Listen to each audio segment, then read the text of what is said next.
안녕하세요. 오늘 12단원 첫 번째 시간입니다. 현대사회의 변동이네요. 자, 오늘 여러분이 수업을 통해서 알으셔야 될 학습 목표는요. 사회변동이 뭘까? 그리고 왜 발생할까? 그리고 우리가 지금 살고 있는 현대사회에서는 어떠한 모습으로 사회변동이 나타나고 혹시 그 문제점은 무엇일까? 자, 가장 핵심 개념이 뭐겠어요? 바로 사회변동이 되겠죠. 자, 사회변동이 뭡니까?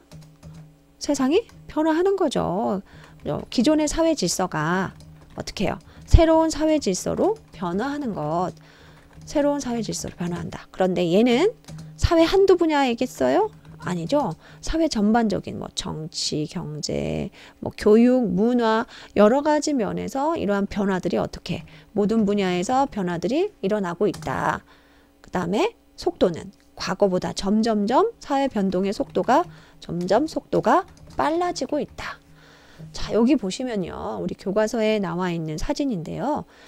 과거에는 연락을 할 때 우체통, 편지 정말 많이 이용했습니다. 그런데 지금은 어때요? 인터넷이나 핸드폰을 통해서 쉽게 연락을 할 수가 있죠. 이러한 연락 방법의 변화가 단순히 이것만 변화하겠어요? 이로 인해서 파급되는 또 다른 다양한 변화가 있을 수 있겠죠. 자, 이렇게 사회 변화는 한 분야에만 일어나는 것이 아니라 사회 다양한 모든 분야에서 일어나고 있고 점점 그 속도는 빨라지고 있다. 자, 근데 왜 이렇게 사회 변화가 일어나는 겁니까? 사회 변동이. 자, 여기 같은 경우에는 아무래도 인터넷이나 컴퓨터 이러한 새로운 것들이 발명이 되면서 사회가 변동이 되었잖아요. 자, 그래서 가장 첫 번째로는 과학기술. 물론 여러 가지 이유가 있겠죠. 과학기술이 발달해서 새로운 것이 발명이 되어서 여기 사진 같은 경우에는 인공위성이 발명되어서 우리가 그전에 활용하지 못했던 날씨 예보라든가 기후변화, 미세먼지 또는 GPS를 통해서 이용하지 못했던 것들을 또 이용을 하면서 기존의 모습들이 많이 바뀌게 되었죠. 이러한 사례가 바로 과학기술로 인한 사회변동이 되겠네요. 또 뭐 때문에 사회가 변화할까? 아무래도 정치, 경제적인 어떤 사건들 이러한 내용들도 사회 변화의 요인이 될 수 있겠습니다. 자, 여기 보시면 근대 시민혁명이라고 나와 있는데요. 우리 민주 정치 발전 과정 할 때 배웠어요. 자, 왕과 그 다음에 권력 있는 귀족에게 항거하여서 이제 시민이 주체가 된 그 결정적인 사건이었잖아요. 자, 그러면서 이제는 시민 그 다음에 자유와 권리 이러한 것들을 생각하면서 사회 구조가 변화하게 되죠. 자, 이것 또한 정치적인 사건으로서 사회 변동의 요인이 될 수 있고요. 또 경제적인 사건으로는 가장 대표적인 게 산업혁명이 있을 텐데 그건 좀 이따가 다시 이야기를 하도록 하겠습니다. 자, 여러 가지 이유가 있을 거예요. 또는 사람들의 생각이 변화해서 사회가 변동하기도 합니다.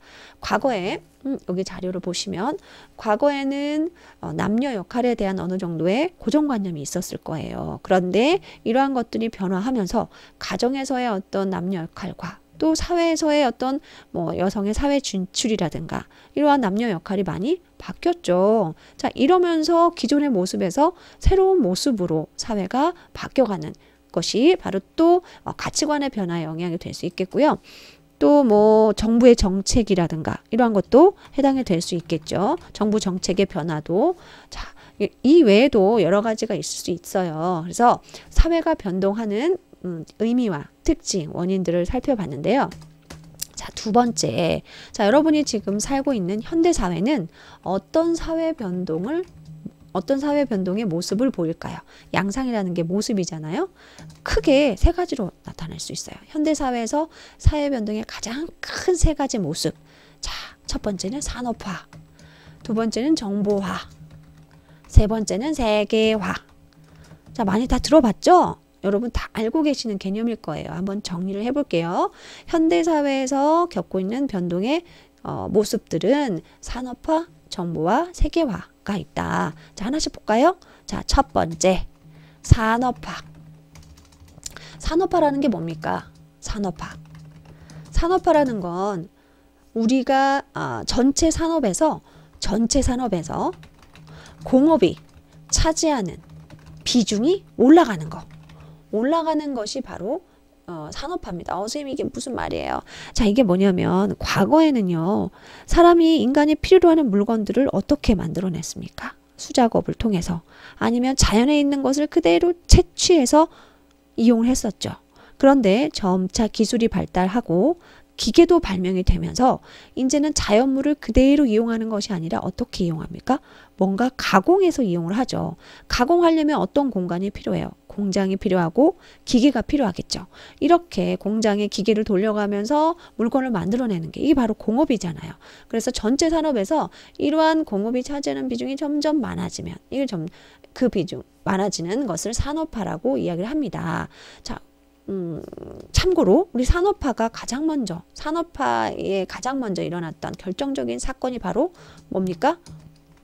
대표적인 사건이 뭐가 있을까요? 바로 영국의 무슨 혁명? 18세기에 영국의 산업혁명이 있습니다. 가장 먼저 기계가 발명이 되고 그로 인해서 공장이 가장 먼저 설립되고 그러면서 공장에서 일하는 노동자가 생기고 또 그들을 이용하는 사용자가 생기고 이러면서 점차 그로 인해서 도시에 사람이 몰려오고 그리고 이제 도시에서 뭔가 그들을 위한 문화가 만들어지고 이런 것들이 단순히 기계 발명뿐만이 아니라 그로 인해서 사회 전반적으로 다 변화가 이루어졌죠. 그래서 사회 변동 그리고 심지어는 이 산업 영국에서 시작된 이러한 모습을 산업혁명이라고까지 이야기를 하고 있습니다.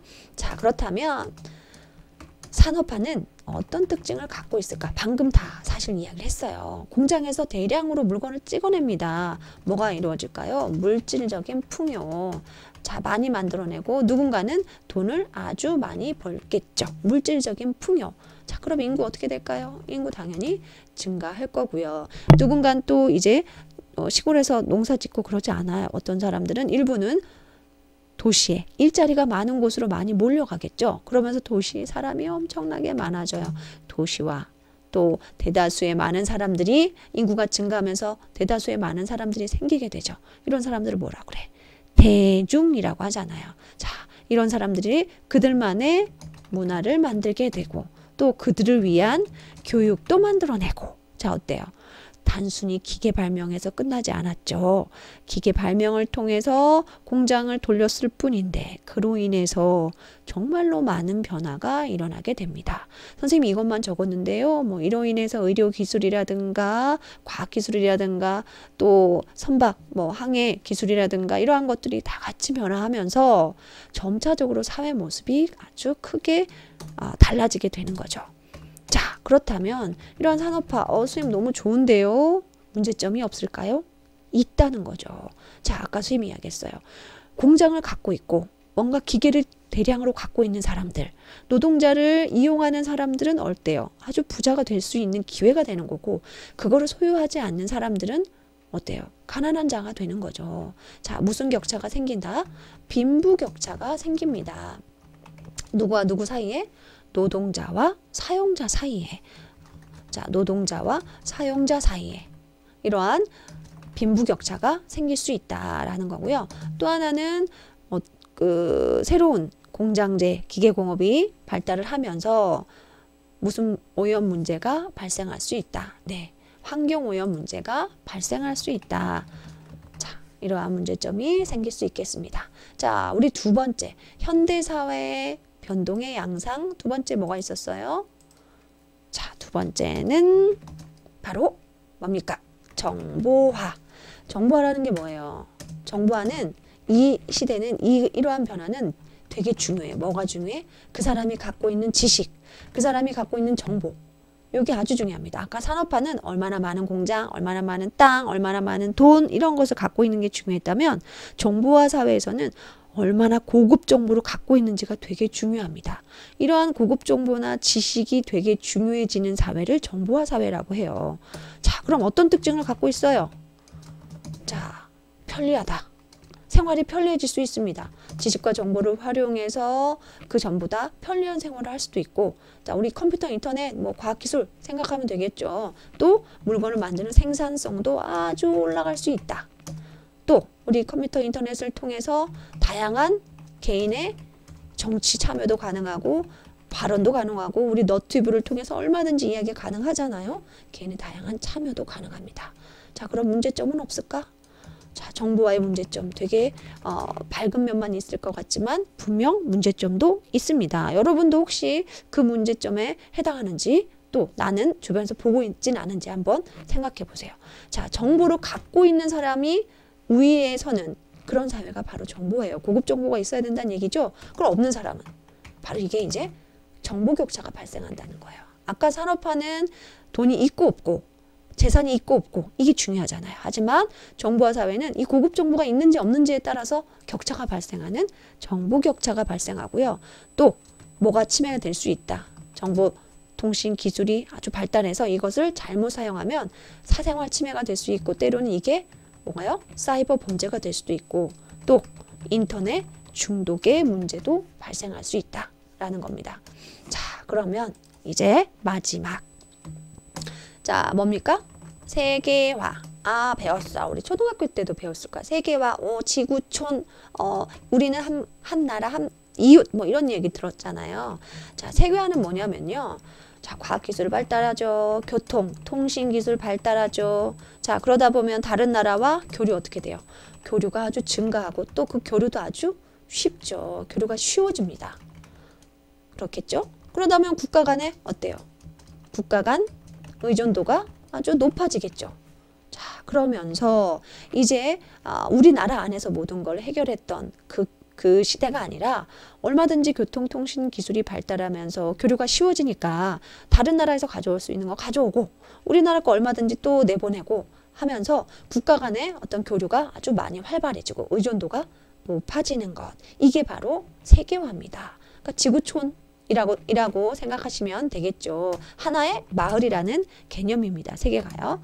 자, 그럼 어떤 특징을 갖고 있어요? 이제는 단순히 개별 국가의 의미보다는 자, 전 세계가 하나 되는 그런 세계화의 추세이기 때문에 개별 국가의 의미가 아무래도 떨어지고 그 다음에 소비자 여러분 어때요? 다른 나라 물건 쉽게 접할 수 있어요? 없어요? 쉽게 접할 수 있잖아요. 소비자의 선택의 폭이 아주 많아집니다. 높아진다고 할게요. 그 다음에 다양한 문화를 쉽게 접할 수가 있죠. 굳이 우리가 해외에 나가지 않더라도 앉아서도 충분히 다른 나라의 문화를 이제 접할 수가 있는 겁니다. 자, 이게 세계화고요. 자, 하지만 단점이 있어. 세계화에도 단점이 있나요? 네, 있을 수 있습니다. 자, 역시 힘의 논리가 작용하고 있음을 무시할 수 없죠. 국가 간의 불평등 문제라든가 힘이 약한 나라들, 약소국 또는 소수민족들 이런 사람들의 문화들이 어때요? 그들만의 어떤 색깔을 간직하기가 쉬울까요? 어려울까요? 아무래도 간직하기가 어렵겠죠. 그들만의 색깔을 뭐라고 합니까? 정체성. 이러한 정체성이 떨어질 수 있다. 이게 바로 이제 세계화의 단점이 되겠습니다. 자, 여러분 다 끝났습니다. 자, 현대사회 변동에서 사회 변동이 뭘까? 그리고 왜 발생할까? 여러 가지 이유 살펴봤고요. 그리고 현대사회의 변동의 양상 세 가지의 모습과 그 다음에 문제점을 살펴봤습니다. 자, 수업 듣느라 고생하셨습니다. 감사합니다.